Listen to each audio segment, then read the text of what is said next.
Hi guys, you're okay. Thank you for doing your criminal psychology end of unit tests,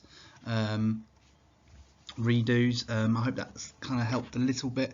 So obviously some work was kind of needed. So it kind of takes us on to child psychology now.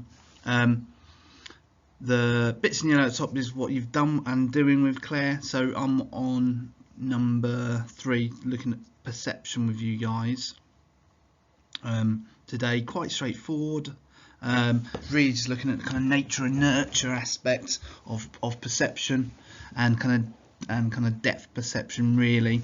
I will do number 3, 4 and 6 with you, and Claire will finish number 5. Do number 5 with you. That's what she wanted to do, so she gets her own way, which is all good. Okay. So we're going to look at perceptual development in children and how we can test this in both children and animals. Yeah, we're going to see some cute pictures. Okay. By now you should have done some research about what the visual cliff is. I am going to 100% assume that you know what this is. That is always a massive danger, but you've had the option to ask me questions during the week when you've had time to do it, so I'm going to assume you understand the setup of it when we kind of get there a bit later on the next video. Okay, so what is perception? It's the ability to organise and interpret what we see. Okay, and this comes from what we physically can see, okay, and then how our brains interpret what is picked up by the sensory receptors. So think kind of visual illusions, okay, like the dress, was it white or gold and blue or black dress, the really famous thing that kind of went round a couple of years ago. Okay, we all see kind of different things, but the big thing here is if perception is something that we all will innately kind of pick up and just learn, or is it something that our experience will help? And that's kind of what we're looking to kind of answer here really.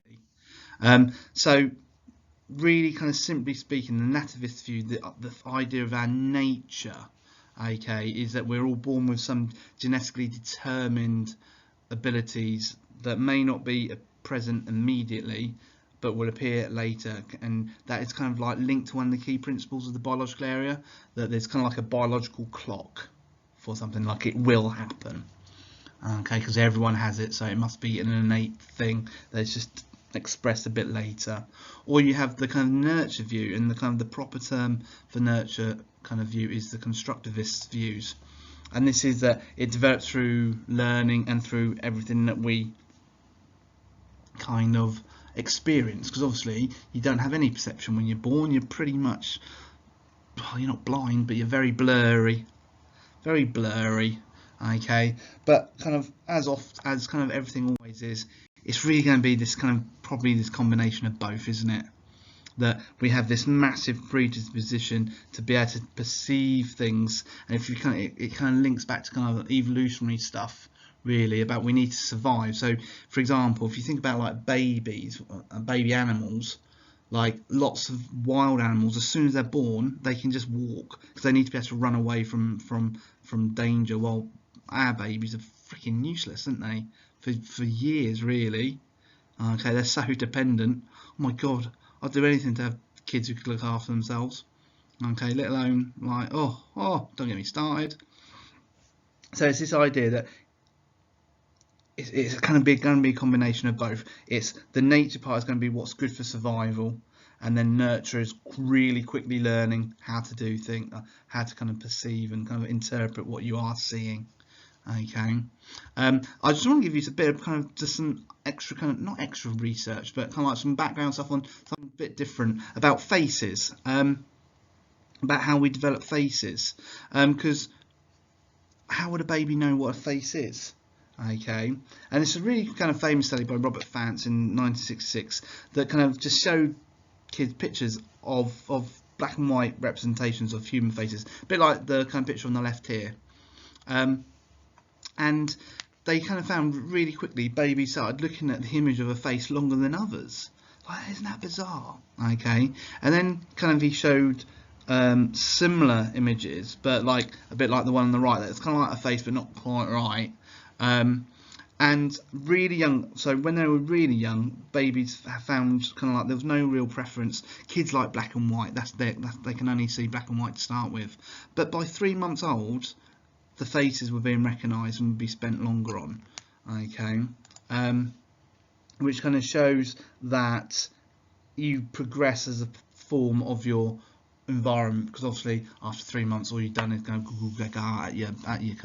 at your family, really, aren't you? That's all babies do. They like lie down all day or be cuddled looking at a face, so they've kind of learnt to kind of like they like faces. Then I was kind of doing some research about some other stuff, and one bit that really interested me is how we recognise races.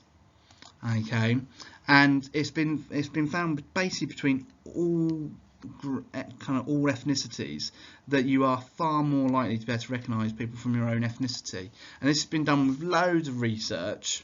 Okay, and by 9 months, complete distinguish between our own ethnic group and have completely.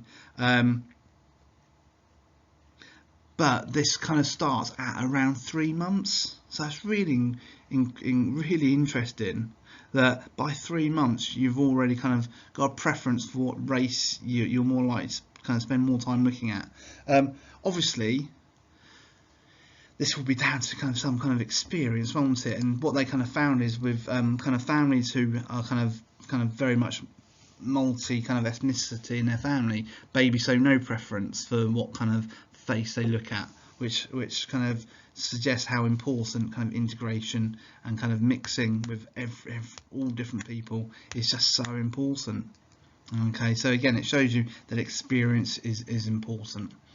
But what we're kind of looking at kind of most is depth perception, because about the visual cliff, about knowing if you're going to fall and stuff. Okay, and I kind of put all this out there. So it's really important that we can interpret depth and drops for, again, evolutionary purposes, about falling off a cliff. Okay, oh my god, that's why we have stair gates. And don't have kids lying on sofas and stuff and they can crawl. Disasters. I've only dropped, what did I let my niece, my little niece, oh, she's not little anymore, she's like 15 or 16. I put her on a bed when she was exactly a year old. No, it was a day for her year birthday, and I rested her on the bed. I was changing her nappy, and I put her in the bed and I walked off, got back, she was on the floor. Oops. And I may have accidentally dropped my eldest kid off the bed doing the same thing when he was, I don't know exactly, but probably near 18 months. Yeah, left him on the bed. Next time I heard, smashed his head on the radiator. So, oops. There we go. But it's really important, and we need to understand drops, how far away things are. And it just, we quickly kind of pick up that things are still the same even though they look different. So the example there is a door. If you saw a door open, it looks a different shape to where it does when it's closed. Okay. So remember, we're kind of always linking this to nature and nurture. And kind of the first study, really good study to kind of show that it might be something to do with nature, is Bauer its study. And they gave kids cubes, okay, different size cubes, but with different distances apart. So with how far they were apart, the cubes looked exactly the same as each other. But obviously one was closer and one was further away. So the big one was further away, but because it was further away, it looked smaller than the one that was closer. And they found that kind of the babies put their arms up to defend the one that was closer, like from 8 days old. Okay, kind of suggesting that the brain could interpret that something was closer and had more of a risk. So that's kind of some kind of pretty strong evidence that a part of being able to recognise depth and how far away things are is kind of an innate thing.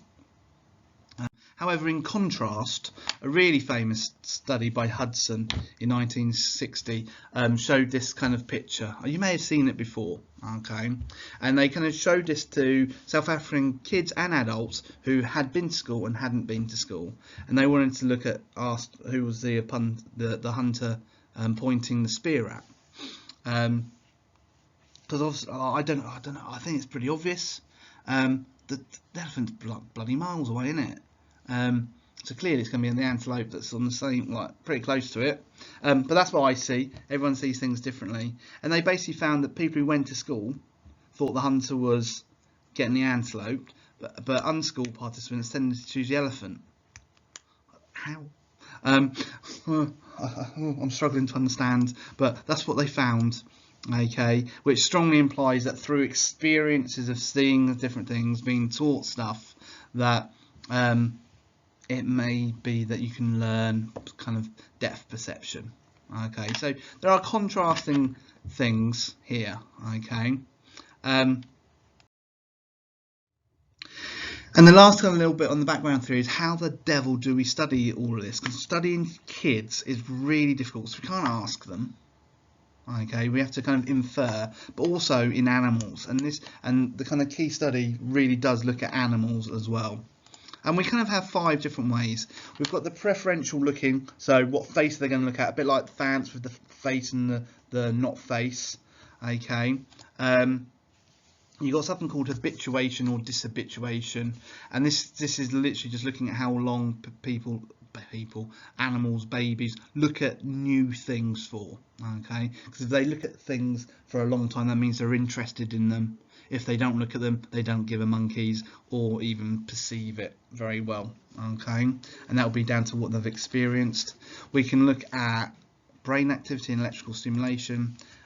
We can look at the effects of rearing them in the dark and then taking them out and seeing what happens. So a bit like Blakemore and Cooper's kittens that you did in year 1. And then we've got actual proper experiments that we actually can see how babies and animals react to situations, a bit like the visual cliff. And that's what the second video will kind of go on about. But before you get there, can you please just summarize this PowerPoint for me? I know it's not the most interesting thing in the world, but you need to know the theory as always, because that will link to kind of evaluation questions that we'll look at in a couple of weeks' time. Okay, so before you move on, get some notes down this. A page max, I reckon. Okay, just yell if you have any questions as always. Once you've done it, go on to video 2. Thank you.